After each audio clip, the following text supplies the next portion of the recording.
I'm going to read a little bit today from Robert Temple, The Sirius Mystery. We're going to talk a little bit about a tribe in Africa called the Dogon. There's actually 4 tribes that have this interesting knowledge, but the Dogon are the main one. They live in the present state of Mali, the Mali Republic. The closest big city to them is Timbuktu. The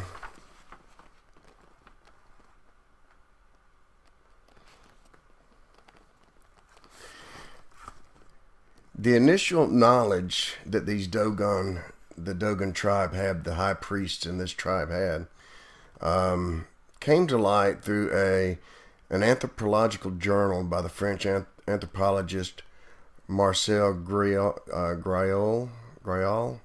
and Germain Dieterlen, entitled A Sudanese Sirius System.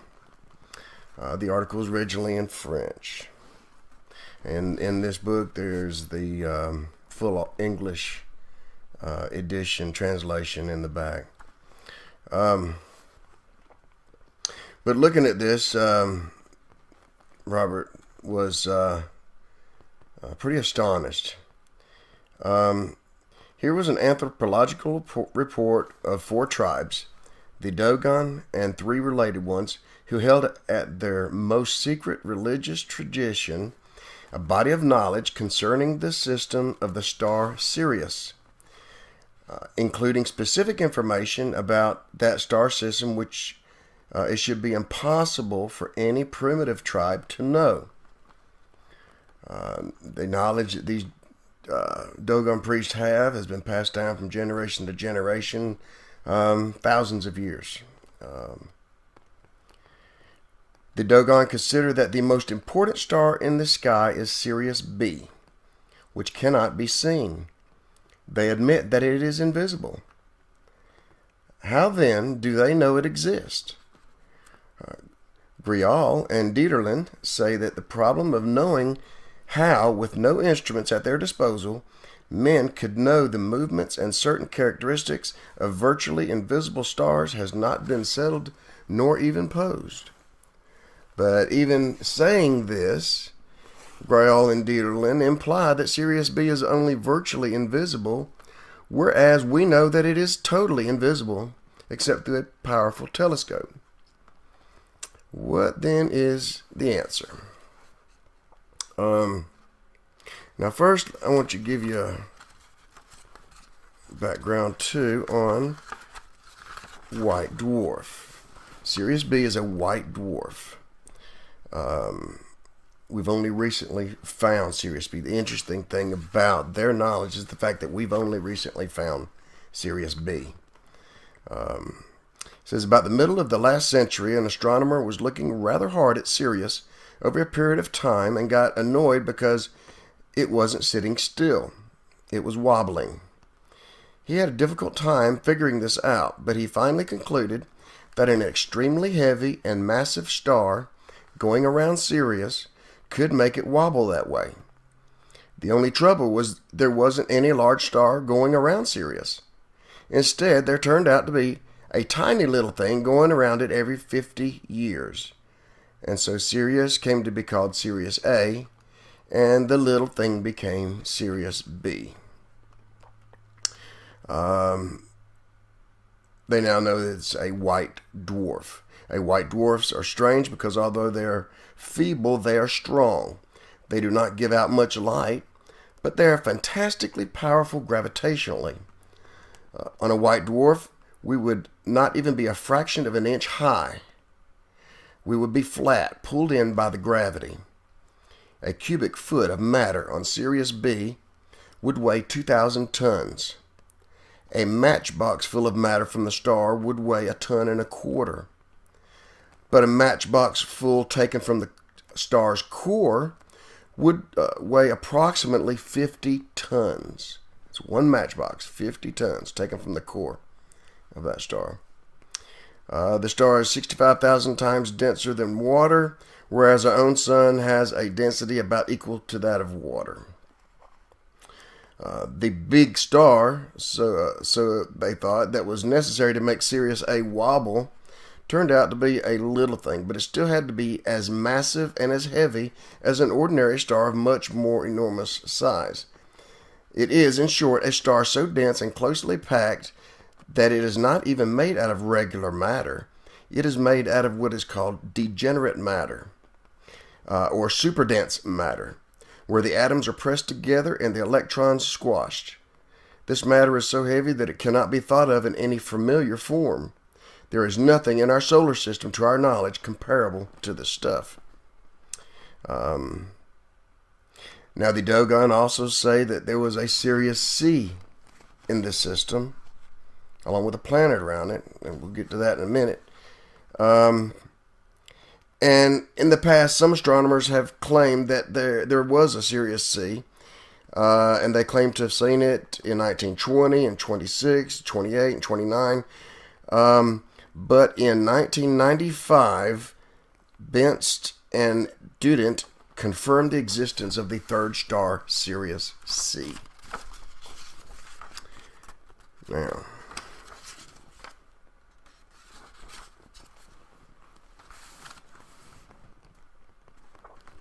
the large and bright star of Sirius, the one that we can see, the brightest star in the heavens, it's the brightest star that you'll find up in our view. Not so much that it's the biggest star, but it's one of the closest, and it's large, and it's hot, extremely hot. The large and bright star Sirius is not as important to the Dogon as the tiny Sirius B, which the Dogon call Po Tolo. Tolo means star. Po is a cereal grain commonly called fonio in West Africa, and whose official botanical name is Digitaria exillis. In speaking of the Po star, Greol and Dieterlen call it the star Digitaria, or just simply Digitaria. What is significant about the Po grain is that it is the smallest grain known to the Dogon.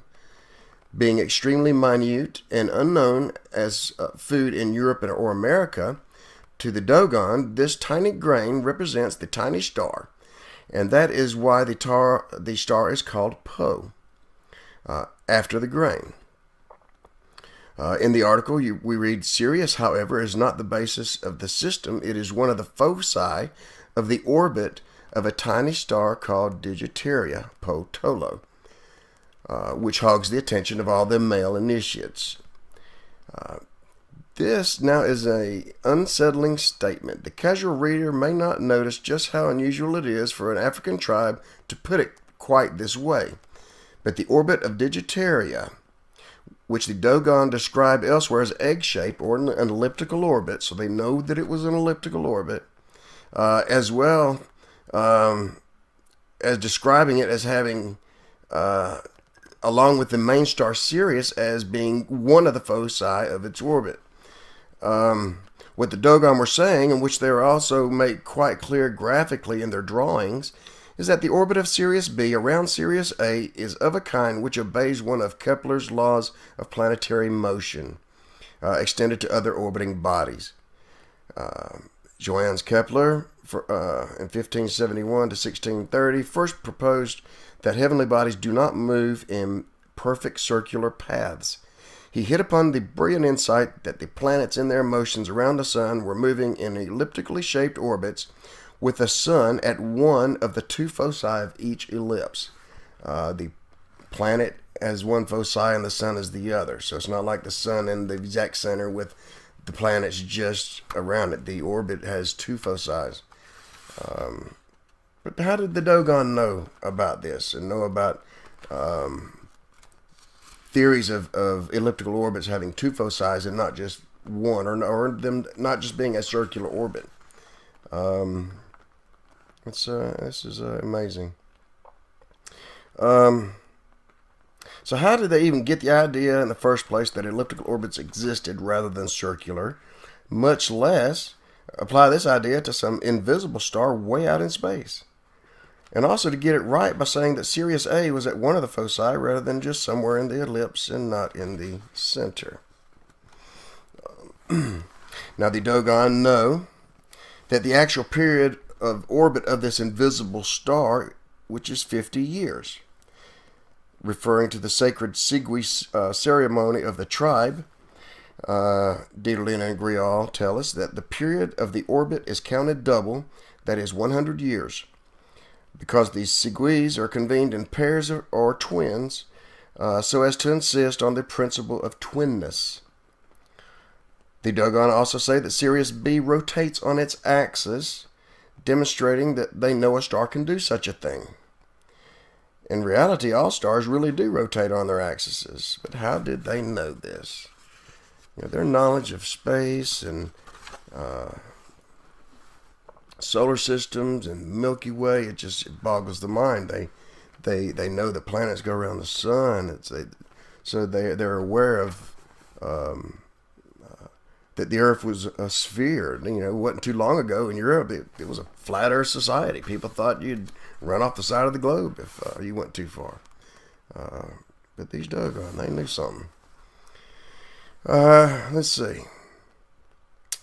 The Dogon have recorded a saying, as well as its movement in space, Digitaria also revolves upon itself over the period of 1 year, and this revolution is honored during the celebration of the Bato rite.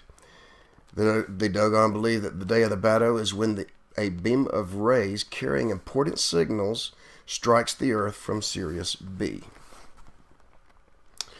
The Dogon describes Sirius B as the infinitely tiny. And as we know, Sirius B is a white dwarf. It's the tiniest form of visible star in the universe. But what's really the most amazing of all the Dogon statements is this. The star, which is considered to be the smallest thing in the sky, is also the heaviest. Digitaria is the smallest thing there is, named after that after that smallest grain they know about, yet it is the heaviest star. It consists of a metal called Sagala, which is a little brighter than iron, and so heavy that all earthly beings combined cannot lift it. In effect, the star weighs the equivalent of all the seeds or of all the iron on the earth. So the Dogons that present their theories about Sirius B fits all known scientific facts, and even some that we don't know yet. We don't know for sure that the rotation of Sirius B is exactly 1 year. We don't know that. But it could well be. They were asked a professor about that, and a year could be valid. So they're still telling us information we don't even know yet.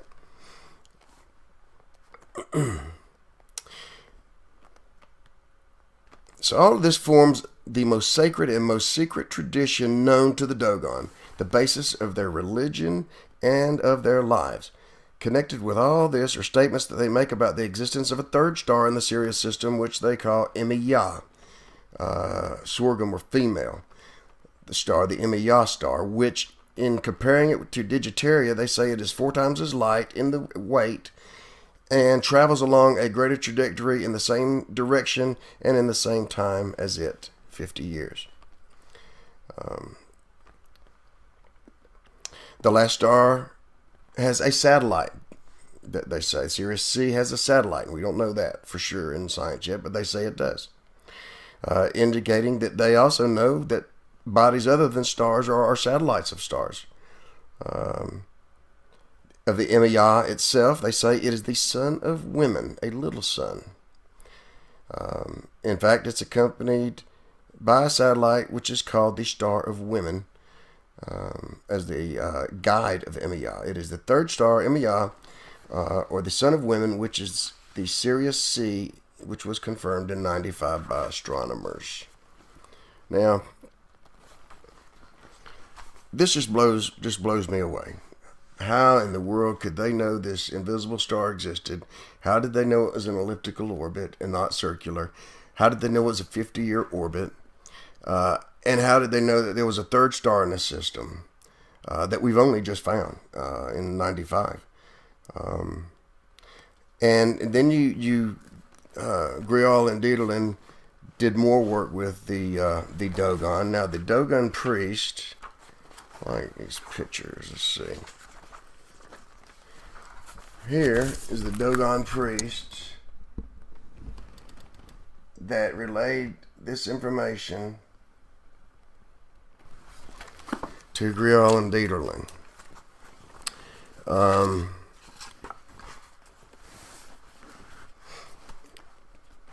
They've never revealed this kind of information to any outsider in their history. So it was very unusual for anyone for them to relay any of their secret knowledge to anyone. And just fortunately, Grial and Deedlein obtained their trust well enough that they were able to, these priests then would open up the secrets of their religious beliefs and gave them the knowledge, or showing us now the knowledge that they have. Now, they wrote another book. It was published after the death of Grial himself in 1965. The book is called The Pale Fox. In it, it goes along a lot deeper with the Dogon beliefs relating to the astronomy and the Sirius system. And they give more knowledge about the things that they knew about even our solar system, and our moon and our planets that we have. Of the moon, they say it is dry and dead like dry, dead blood. Their drawing of the planet Saturn has a ring around it. Without telescopes, they knew that Saturn had a ring. They know that all the planets revolve around the sun. Planets are called tolotones, stars that turn around something. But this does not mean turning around the Earth. The Dogon specifically say, for instance, that Jupiter follows Venus by turning slowly around the sun. So they knew that everything didn't revolve around the Earth like was thought in the Middle Ages, that we were the center of the universe. This just blows you away, the fact that this tribe knows this stuff. They have 4 different kinds of calendars, 3 liturgical calendars and a solar calendar, a Venetian calendar, a Sirius calendar, an agrarian calendar, which is lunar, along with their regular calendar. Now, the Dogon know of the existence of 4 other invisible heavenly bodies besides Sirius B, and its possible companions in the Sirius system. Now, these are other bodies besides the main planets that they know about. And these are the Galileo moons of Jupiter. They knew that Jupiter had these 4 huge moons. Now, there are other moons, small moons around Jupiter, but these likely were pulled in from by their Jupiter's gravitation from the asteroid belts. Now, the Dogon have an interesting... let me get a couple other things. The Dogon realized that the Milky Way contains the Earth. The Milky Way is in itself the image of the spiraling stars inside the world of spiraling stars in which the Earth is found.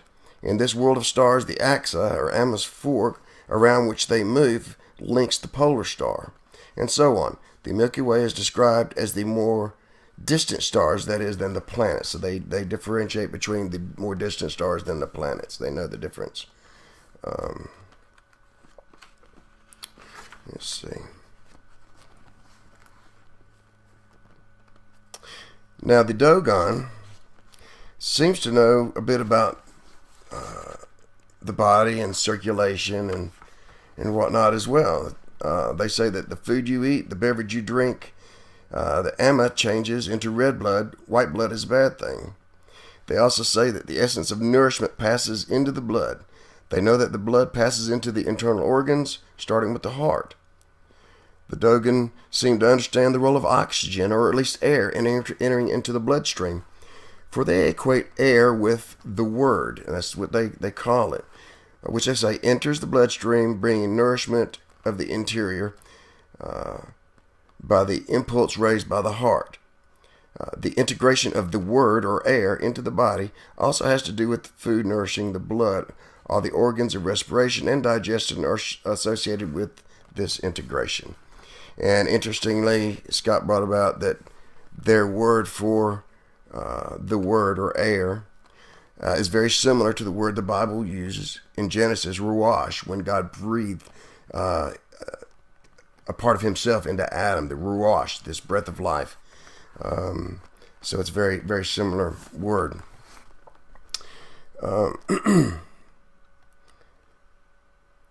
The term Yalu Ulu designates the Milky Way of our galaxy, which sums up the stellar world of which the Earth is part and which spins in a spiral. It encompasses the multiplication and the development, almost infinite, of the spiraloid stellar worlds that the Emma created. It's just amazing. They knew that these galaxies and the spirals of galaxies would exist, and that they're spinning and dancing, and all these were created by the original creator. Let's see. The Dogon knows that the Earth turns on its own axis, because they speak of the apparent movement of the stars from east to west as men see them. So they know that, it may look like the stars are moving, but the Earth is actually turning. Now, a placenta is used by the Dogon as a symbol of a system or a group of stars or planets. So their Sirius system has a placenta called Nomos placenta. And Nomo is the creator, the bringer of civilization, the bringer of good. Our own solar system has a placenta which is referred to as Ogo's placenta. Now, Ogo is equated with this pale fox. The Dogon see this Earth as being under the influence of evil, called evil influence called the pale fox. So they recognize that this world it has an evil authority over it. Let's see. Nomo is the collective name for the great culture hero and founder of civilization who came from the Sirius systems to set up society on Earth. Nomo, or to be more precise, the Nomos, were amphibious creatures and are to be seen had some drawings in here. The landing of Nomo on our Earth is called the Day of the Fish. And that's how they say that people from the land of the fishes brought them this knowledge. That it's possible it could be from Atlantis or something, but, they're sure these folks come from the Sirius system. And who knows? Maybe the planet around Sirius C that they say contains the creator of the world, that's his abode. Maybe that's heaven. Maybe that's where God is. We don't know. No one really knows. So it's very interesting that they've got this, that their legends equate to the evil influence of this world as well. This is very interesting. Our solar system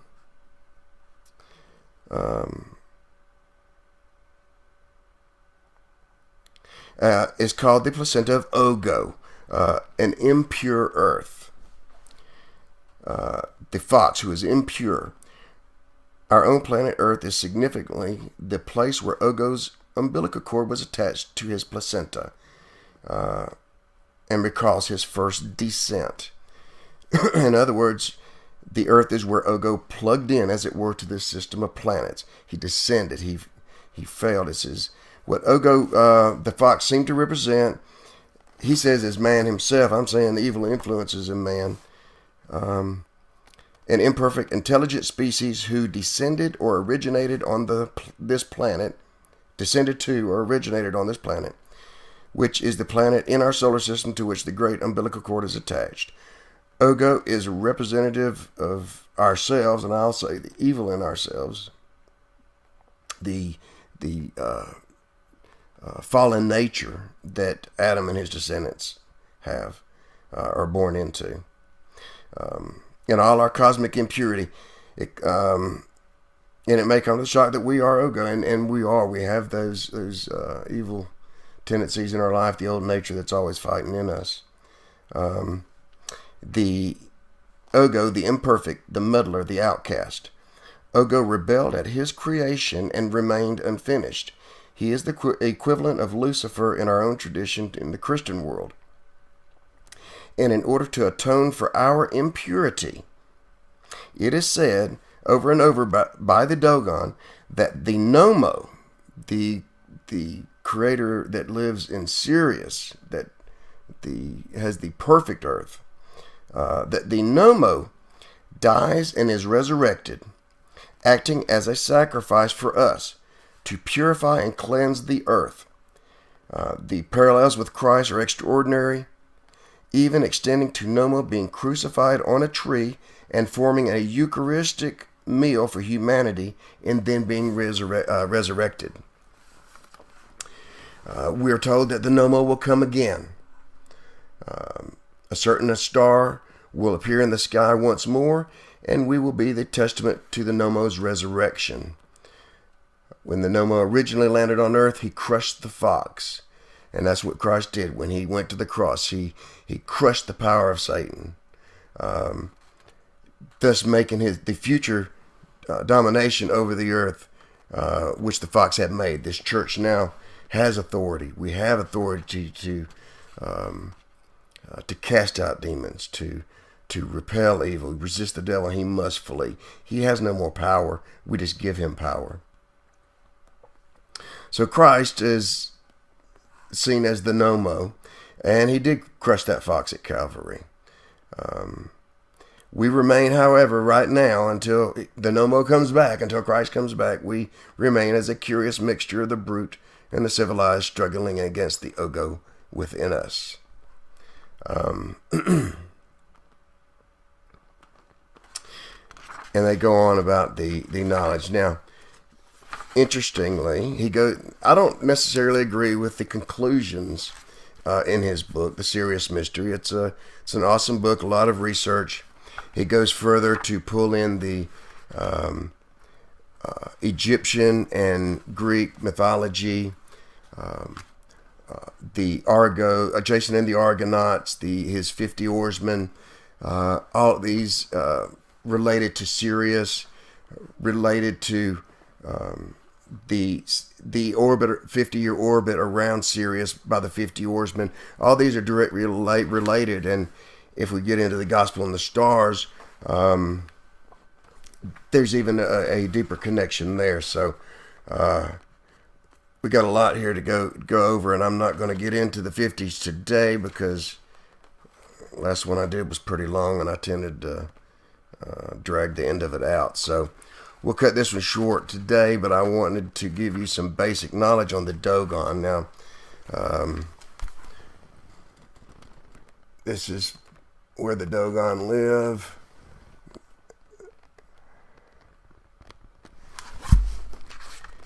And this is part of their Sigui religious festivals that they kept, commemorating the 50-year orbit of Sirius B around Sirius A.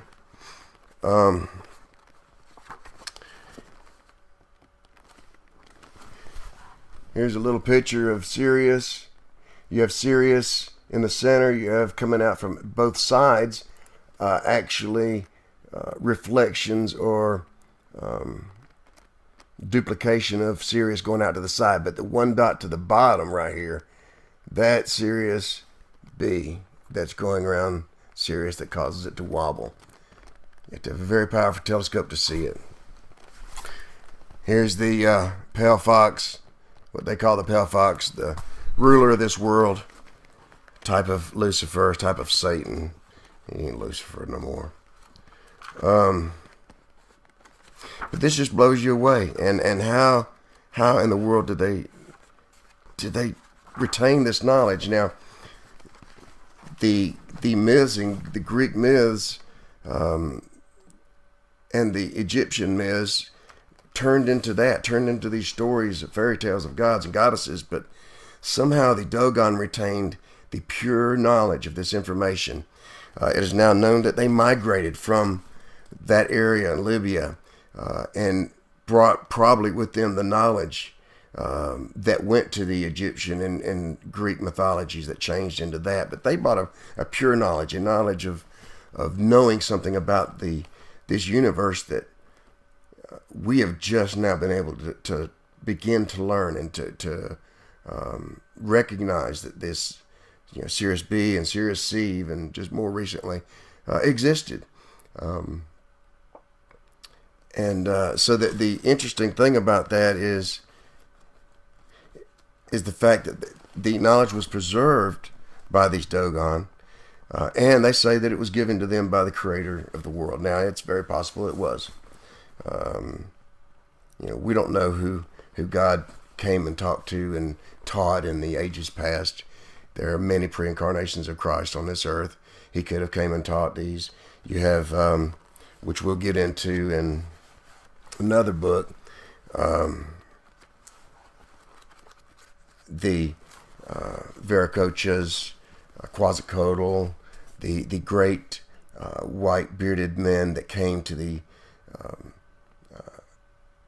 western side of the Atlantic and visited, brought civilization, brought goodness to these peoples. That's why they were so susceptible to the conquistadors, Spanish, when they came in, and so many hieroglyphics were and writings were destroyed from the Mayans and stuff. All the gold trinkets and nuggets melted down. It's just it's so sad what in the name of Christ what has been done. And so what we're doing now is just bringing out some more of this stuff. We're going to talk about this a little bit deeper. We'll be talking about Jason and the Argonauts at another time, but for now, just think about this stuff. It's pretty awesome.